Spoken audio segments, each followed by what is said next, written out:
Madami din palang pasahero kasi iba-ibang station yung tawag na, iba-ibang station yung pinipick upan. Di lumabas din sila ng Salwa Road. Ayan, Salwa Road din ng labasan. Bali, ano ang ginawa nila doon sa Villaggio papunta sa Salwa Road. Ayan. In-experience ko lang yung pagsakay ng Karwa kasi dalawa na yung Karwa card ko. Nakapulot ako doon sa school namin ng card. Tapos bumili pa ako ng card na 30, dalawa na. Kaysa di ba itataxi ko siya ng 30 real, 30 real. Ang dami ko, may dalawa na akong card. Dalawa na rin yung metro ko. Hindi ko alam paano naging dalawa yung metro card ko. Hindi ko alam, may nagbigay sa akin tapos binigyan. Nagulat ako bakit nagdalawa. Ito sa Salwa sila dumaan. Ayan, Salwa yan eh. Ayan. Sa Salwa sila, tapos yun, dapat doon pala siya. Alam ko na to. Bago magtulay, ayan bago magtulay, sa ilalim, sa gilid siya, sa pari. Kasi andun yung tulay, kita ko na yung tulay. Konti lang pasahero dito. Ang ganda ng bus parang tourist. May second floor pa Dito ako sa taas First floor yun nandoon yan. Dito yung second floor. Ayan yung upuan Pati yung gamit ko nakaupo. Maluwag siya, maluwag. Salwa Road, tapos iilalim doon. Tapos kakaliwa, tapos kakanan, Street 1 na. Alas 5 ng hapon. At least na-experience ko yung taxi, ay yung Karwa na bus dito. 3 real, bali pumapatak, time is 16. Dalawa yung bus dito na L524 saka L513. Kung sa 16 pesos time is 3, 6 time is 3, 8, 12, 18, 8 carry 1, 348 48 pesos ang pamasahe ko simula Villaggio hanggang Street 1. Ang gusto kong alamin kasi may session pa ako, 2 session pa kami. Bali ang last session yung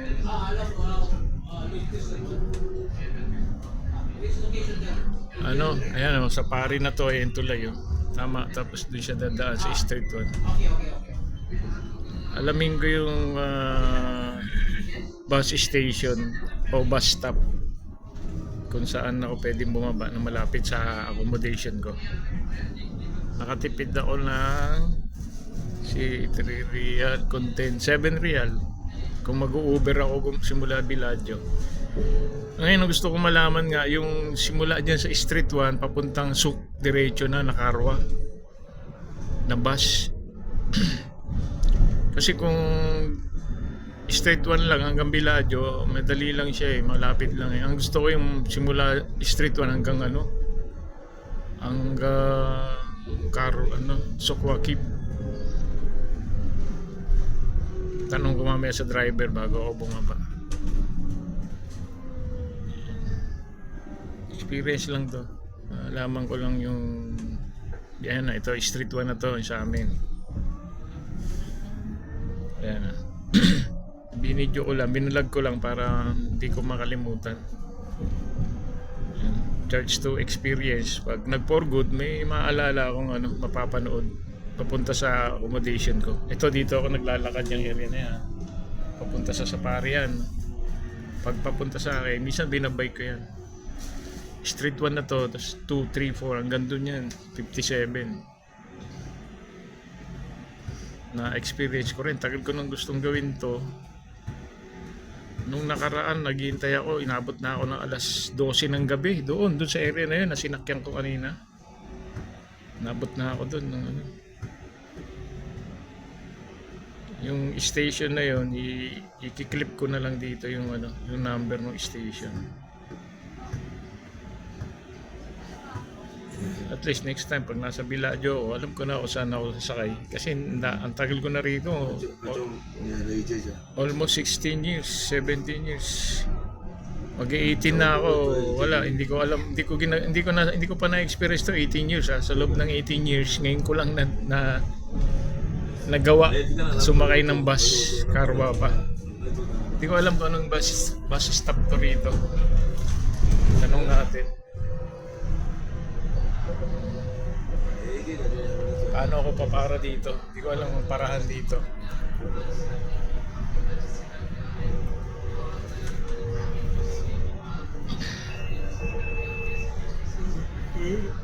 Stop siya sa ano. Anong bus stop yung ano dito? Kahit lumagpas ako, okay lang, palalakarin ko na lang. Ayun, pumasok siya dito, alam ko na. Pumasok siya dyan, ayan. Ayan, yung dinadaanan ko to, yan, yung Grand Central yan. Tapos ito yung Snowmark. Dito siya, yun. Tama, ito yung nilalakaran ko. Maybe dito na nga ako. Maybe I'm here.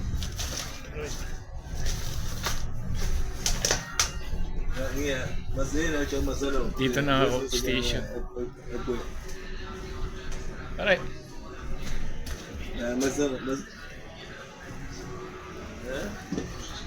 Yeah. Alright, excuse me. Alright, I ask only if I go Sukwakib, only also here, bus, going to Sukwakib. Direct to Sukwakib. Yeah, because I'm accommodation here, I don't know. This one too, and Where? City bus station bus this. Where? This was coming. This coming here, I wait here morning, direct to Sukwakib, ha? No. I'm going to the city bus station. Yeah. And direct. Direct there, okay. Thank you very much, pare. Okay, yun daw. Ayan ang accommodation ko. Ito yung bus ko, 524, this bus station, going there. Ngayon, ang sabi sa akin, pwede ako sumakay dito, dadalhin ako doon sa bus station, tapos bus station, go to Sukwakib. At least alam ko na. Ayan. Kasi kung hindi ako bababa rito, dadalhin pa niya ako ron, ang layo, ang lalakarin ko. Hanggang dito na. Sige, diretso na natin sa accommodation ko para in-experience ko lang kasi ayun yung number nung kailangan ko malaman yung number nung ano kasi tatanungin sa akin yan eh. Tinanong sa akin yan nung tawag nun babae doon sa sa metro. Tinanong niya sa akin kung anong bus number. Ngayon, kailangan ko siyang makunan. Sakto nga yung yung hula ko na dito siya bababa.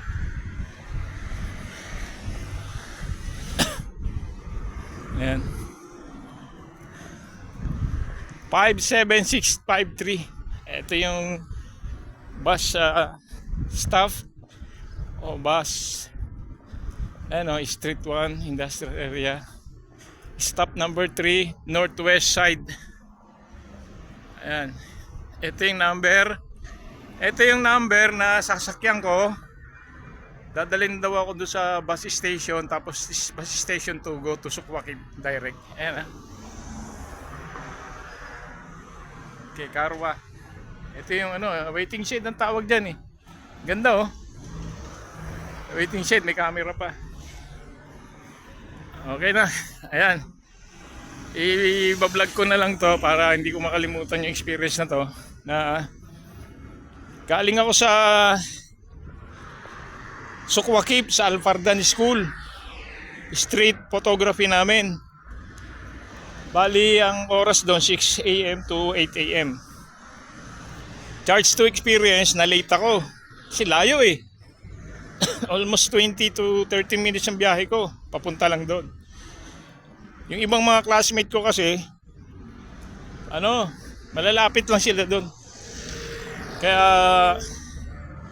mabilis silang nakakapunta. Ngayon, ang buti na lang ang school saka yung professor Mr. Hamad, shoutout sa'yo, Mr. Hamad. Mabait, saka pwede naman daw niya akong kumbaga pwede naman daw akong bumalik doon sa second batch o sa susunod na batch. Kasi yung schooling na yon, kung may na-miss kang session, pwede mo siyang balikan tapos isasama ka na lang doon sa next batch ng mga estudyante. Ngayon sabi niya sa akin, Luben, baka daw next Friday merong street photoshoot o street photography. Actually sa street photography, lahat ng classmate ko may dalang camera, ako lang wala. Ganun talaga eh. Siyempre nag-aaral pa lang tayo, wala pa tayong medyo, kasi karamihan ng classmate ko may mga sarili na silang photo studio. Kumukuha na lang ng certificate yun saka ng talagang professional experience, kasi karamihan na ng mga estudyante may mga negosyo na sa photography. Ako lang talagang ang talagang press kumbaga wala akong alam, hindi sa wala akong alam, may idea ako sa mga photoshoot pero hindi ako talaga marunong sa mga editing, street photography. Talagang wala akong diyan experience. Sa camera, hindi ko rin masyadong kabisadong camera. Kaya nga ako nag-aral, gusto ko talaga matuto. Kaya inaaral ko. Ang problema, hindi naman problema, ang akala ko lahat na nag-i-schooling doon, mga fresh, mga baguhan, at first timer rin pala. Halos karamihan, may mga camera, may mga photo studio na, meron ng negosyo ng photoshoot. Yung iba, mga professional pa yata, kompleto na sa gamit. Kaya yun, experience ko lang. Siyempre hindi naman tayo ganun malaki-laki yung budget eh. Sila na naka-prepare sila. Mga camera nila, mga Sony, Nikon, ganun. Kaya maganda rin yung experience natin. Kaya ito, iba-vlog ko. Iba-vlog ko siya para remembrance ko to, remember ko kung mag-for good na ako. Charge to experience here in Doha, Qatar from 2009 and up to 2000 Luben 2027 or 2028. Ipapasa Diyos na lang natin kung hanggang kailan tayo rito, hanggang saan niya kaloob. Ayun na nga, kwento ko lang na yun nga, yung charge natin sa experience natin sa bus, Karwa, pwede palang direct ako simula dito sa accommodation ko papuntang Sukwakip. Hindi na ako magta-taxi, hindi na ako mag-Uber o taxi, sasakay lang ako ron. Ayan yung number meron pang L513 dalawang bus na L512 sinakyan ko, yung L513 din dumadaan pala, tapos humihinto pa rin sa humihinto siya yun doon pala. Pwede pala akong minturo sa bus na yun. Kadali. Pwede pala yun. Binablog ko na-experience ko yung bus, first time kong sumakay. Mag-18 years ako, ngayon ko lang na-experience yung bus na yun. Simula Sukwakip, inalam ko yung rota ang dami kong card, dalawang card ko hindi ko nagagamit. Nag-taxi ako. Yun nga, yung isang bus stop doon, pwede pala rito. Dalawa, kaya nga minablog ko siya para malaman ko din kung, kasi ang layo, Sukwakip 30 Rial. Kung babalik, simula dito. Yung taxi. Taxi. Ngayon may metro ako, sumakay ako ng metro. 2 Rial lang yata yun, 3. Baba ako sa Villaggio.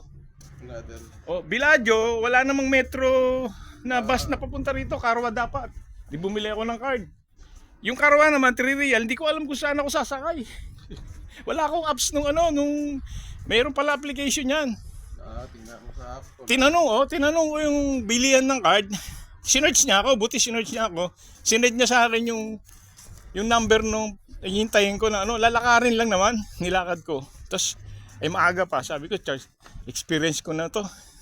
Sinakyan ko ngayon, ayun na-experience ko, doon pala ibababa. Street doon. Doon binabaan.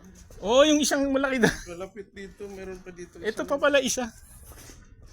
Kala ko hindi na siya dadaan doon, dumaan pa pala eh. Next time, at least yung pagkakamali, may tatama. Baka, Mabigat na lang mag-exercise. oo, exercise to lakad. Na-late nga ako, nag-photoshoot kami, street photography. Wala na, Ay, ang layo eh. nag-aaral ka na ba? Oo, photography. Sa Alpardan, Sukhmakip. Ang aga nung setup. Alas 6 na umaga. Naliligo kasi akala ko, kasalasan kasi nalilate yung professor namin sa doon sa ibang session namin. O pag hindi, ibang lahi, hindi siya Bangladesh. Hindi rin Pakistan, parang Sri Lankan. Magaling yung professor.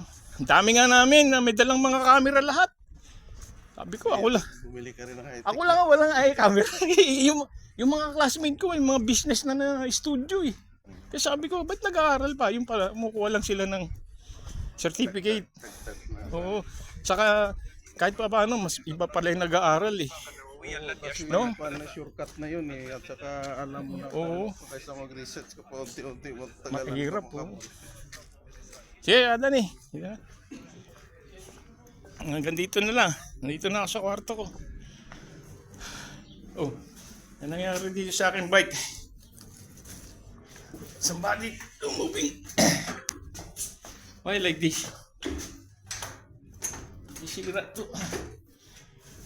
Okay na, dito na ako sa kwarto ko at nakasabay ko si Kadani. Nagja-jogging yan ting hapon. Meron pa palang isang bus stop doon. Pwede pala ako doon bumaba pa. Next time, another bus stop. Okay.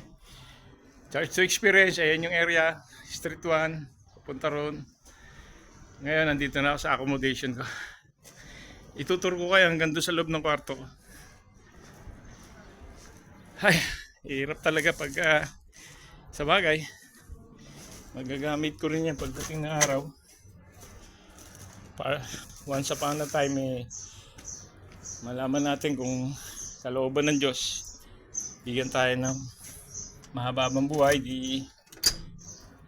magagamit pa natin sa Pilipinas yung ating pinag-aralan. Hanggang dito na lang mga ka-photo legit. Itong aking accommodation. Ayan. Salamat sa Diyos. Please subscribe.